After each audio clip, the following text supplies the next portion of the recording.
Hey guys, this is Kay and welcome back to Glimpses of Grace. Okay, so for today's video, I'm really excited. As you can tell by the title, we are doing EZRA'S milestones so far with us, and we have had him now for 7 months. Okay, a little over 7 months. You guys, I thought the 6-month update would be, one of the last ones that I would do before I do the 1 year, and then for some reason when 7 months came around, there were some really big changes, and I was like, I can't not share because these are huge milestones that I want to celebrate and I want to remember, because 7 months was really just like the sweet spot for us in just reaching these milestones. And so around the 6-month mark, everything was going great. We have the 6-month update video. It was kind of brief, but we did along with our Q&A session. So if you guys want to know what was at 6 months, go check that out. But to preface all of this, this has really been such an easy transition for our family with this adoption, and we really were bracing for the worst case scenario. I know that sounds kind of like negative, but we were really prepared mentally and emotionally for the worst case possible, because we know how difficult it is when you are going through grief and when you're suffering. And so we were really prepared to just handle any kind of situation with Ezra, and we were caught off guard, pleasantly surprised by how smoothly our adoption has gone, the transition from bringing him home, and now we're 7 months in and he has just done amazing. That is not to say that there has not been hard days, that there has not been grieving. There has absolutely been grieving, absolutely hard days, because he is still adjusting.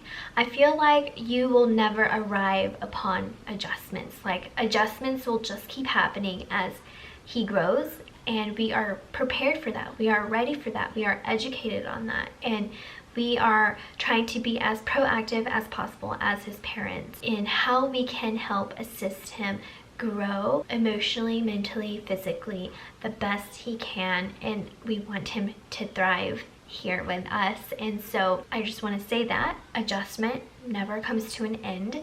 So if you're here to figure out like, oh, when is this gonna end, it doesn't. I mean, this season of adjustment may end, but there's always going to be something that we'll be working on with him, I'm assuming. Anyway, here I go with EZRA'S 7-month update, and I will include clips as I'm talking here, so you'll see some involvement. But Ezra, oh my goodness, he has always loved music from the day we got him.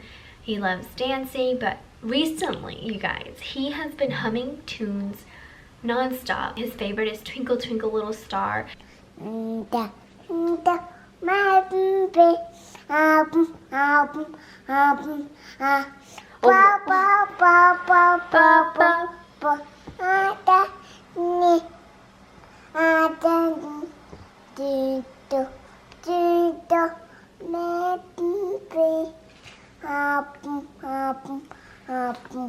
Yay!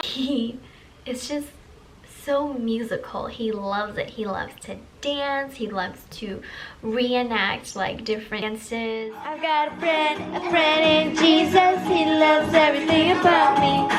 I've got a friend in Jesus. He loves everything about me. When I get scared, you make me brave. And he loves to sing. It just melts my heart. And he knows his melodies. Like, he can sing. That little boy is musical. He's not off pitch or off tone or anything like that. He is good. Another thing that he absolutely loves to do now, more than ever before, like before he would cuddle and he would allow us to give him hugs and stuff. Us as in me and Peter, but he never really reciprocated like the hug back. Like he was just there. And he actually really did this with Edith and Eli early on, where if they hug him, he would hug them back and kiss them. So he did it a little earlier on with the kids, but not with me and Peter. And it's only like right after the 6 months update that he really started to do that. And you guys, like, he just holds. He holds on to me whenever I'm rocking him to sleep, but like it's tight. It's not like he used to be just like really limp, and just, you know, there's like, I know he's like laying on my shoulder, but there was no like arm wrapping around mommy. And now you guys, he's like cuddling, he's giving me hugs, he's giving me kisses, and he's like holding really tight. He won't let go. It has just been, for my heart, just so exciting to see that we have bonded more. And it's only been 7 months, and it's just been amazing to see that. Like the first day he did that, I was like, wow, like, did he really just hug me back? Did he really just hold me that whole time I was rocking him to sleep or singing him a song? Like, it was just the sweetest thing. The sweetest thing. His favorite person to cuddle with, though, I will tell you, is Peter. He loves daddy. He wants everything to do with daddy. He wants daddy's attention, and he, like, if daddy is in the room, he's going to daddy for sure. And I just love that he's bonding so well with Peter. I think from day one he really bonded a lot more with Peter. Like, he knew Peter was like the daddy, the one who's gonna put his foot down, and he just had this special connection from Peter from the very start, and still does. And like, I think daddy is his favorite, and it's totally fine with me. I am just celebrating that he loves cuddles now, and that he is just embracing it. He would cuddle with Peter for hours. And as for talking and language, you guys, I know, I think I said at 6 months he pretty much understands everything, but now he is a smart boy. He's saying like 2 to 3 word sentences. He's talking, he's mimicking whatever I'm saying. And recently, actually, we have all been trying to learn some simple phrases in Korean, fruits and foods and drinks and stuff, like just incorporating that into her daily life, because Edith has been really wanting to learn Korean. But, oh no, I hear my cat throw it up. 1 second. Okay, I'm back. Sorry, my cat just swallowed a wrapper or paper of some sort that the kids are playing with and threw it all up. But anyway, I'm back. Where were we? We are also learning Korean and Hmong, trying to incorporate words here and there. So every morning during breakfast, or if not during lunch or dinner, we do 5 minutes of Korean, 5 minutes of Hmong, and then our main language in the house obviously is English, so that is what we do. As for sleep, you guys, like, praise the Lord. The sleep has been pretty much perfect from the very first day. Granted, that first week was quite hard because we were trying to get adjusted, and then going from Korean time to, you know, US time. Obviously that was an adjustment, but overall we have not had really any major sleep issues. And like, he sleeps 8 p.m. to 7 a.m. every single day, and yeah, he doesn't whimper in the middle of the night like he did the first few weeks that we had him. He's just done so amazing, which I'm so thankful for. And he sleeps in his own little bed now. He sleeps better by himself than with us, because we did try co-sleeping and it just did not work out.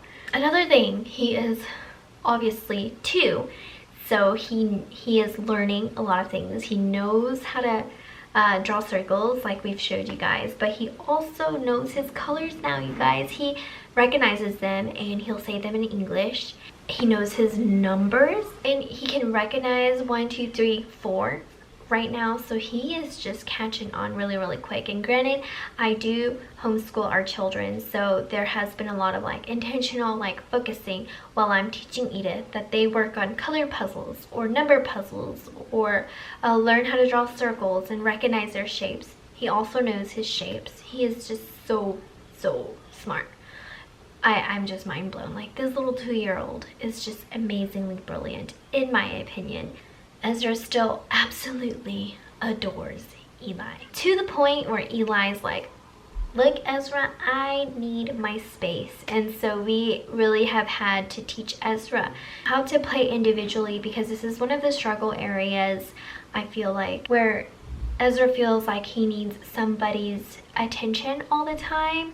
And I feel like even if like we did give Ezra all of the undivided attention, it would never be enough. And in reality, like, we cannot do that because we have 3 kids and I have to cook and Peter has to work and we have to do school and all that stuff. So we are trying to teach him how to independent play at this point, and I feel like it's a pretty common thing for children, especially Edith. She struggled with this too, where she didn't know how to play by herself, and so we are teaching him how to do independent play. So we're doing a lot of like Montessori type of learning in these earlier stages, where they have a certain thing in a box and they play with that and figure it out and explore all over that, while Eli does another Montessori activity over there. So that is what we have been doing to kind of like encourage him to be a little more brave, to play independently, and it has been working out really, really well.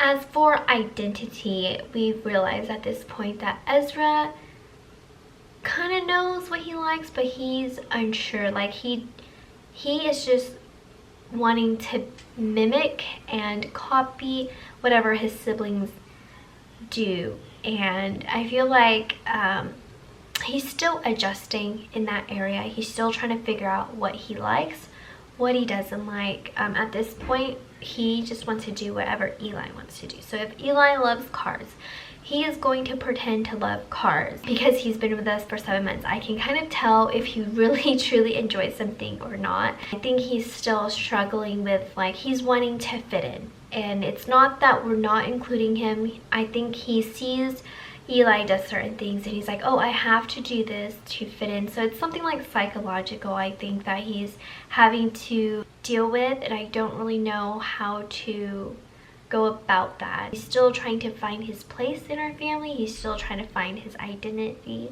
within our family. And so what I've been doing, because I know he understands me, he's a bright kid, and I don't know if it really does anything at this point, but every morning I look at him at the dinner table when we're eating breakfast, and I'm like, Ezra, like, I love you for who you are, and you don't have to do what Eli does or what Edith does. Like, you just be you. Like, you figure out who you are, and I love you for who you are. Like, I want you to be Ezra. I don't want you to be Eli. I don't want you to be Edith. I want you to be you. And I tell him that every morning. And I hope that someday it'll click that mommy loves you for you, and I want you to be who you are and who you were created to be. And so I really hope that as he grows, he will grow more into that and realize, like, oh, like, I do fit in this family. I don't have to be like anyone else but myself. Another thing that he loves to do, and I think it really plays into, like, he really just wants to be a part of our family, and he totally is, but I think it's something psychological where he feels like he has to do these things to fit in, and he just loves to help, you guys. He loves to help with everything, and I'll ask him to, you know, help me throw this away, or help me pick that up, or help me get a diaper from the diaper bin so we can change your diaper. Like, he gets so excited whenever I ask and include him in things like that, and so I try to do it as often as possible. We definitely try our best, but even then I've noticed, like, if sometimes I ask, like, Eli or Edith, especially Eli, because he's like Eli's shadow, like, if I try to ask Eli to, let's say, like, throw the diaper away today, like, Ezra gets pretty upset, and he's hurt, like, genuinely hurt that I didn't ask him to throw it away. Like, he wants to throw it away himself. And so then working through those emotions and be like, Ezra, it's okay, like, Hyung wants to help too, so let's work this out and you can do it next time. And sometimes it works, sometimes it doesn't, but I really try to, like, balance between, like, asking him to help and realizing that, hey, like, you don't have to do that to feel like you belong. if that makes sense. Another thing Ezra has really loved to do is pray, you guys. Like whenever we're at the dinner table eating a meal or about to go to bed, we'll be like, okay, who wants to pray? And Ezra will be the first one to be like, me, I do, I pray. And then he'll say his little prayer, and it's not really much, but he'll go, dear God, thank you, like I can't really make up the rest, and then he'll say amen, and that's just so exciting to me. Like I can understand the dear God, thank you, the gibberish, and then the amen, and I just think it's like the sweetest thing that he is wanting to pray every single night or during or you know, before a meal. So that's really special. Thank you for this day. Thank you for Jesus. Thank you for your true word. Amen. 잘했어. You pray. 잘했어. You guys have probably seen, if you haven't, in my morning routine video, Ezra will sit there and flip through every single page in the Bible stories and look at them and find his favorite pictures. And he loves a picture of God's promise with the rainbow and Noah's Ark.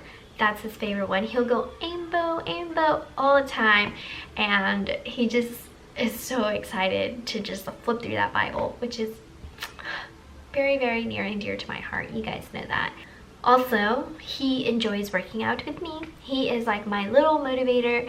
I work out maybe like 3 to 5 times a week right now, and Ezra, he loves dancing and singing already, and then you throw in a workout and he's like, yeah, mommy, let's work out together. He is just the cutest little thing. And one more thing that he has been doing like just the past month is he has been asking to see a picture of his Oma in Korea. Before, he would just kind of like have no interest in it, even though we have her pictures up on one of the walls in his little room that he sleeps in. We have it taped to where he can see it at some eye level, and so he knows it's always there. It's open for discussion at any point. And before, he would just kind of like glance over it, not really care about it, but really just within the past month, he really has grown to like want to see it every night before bed.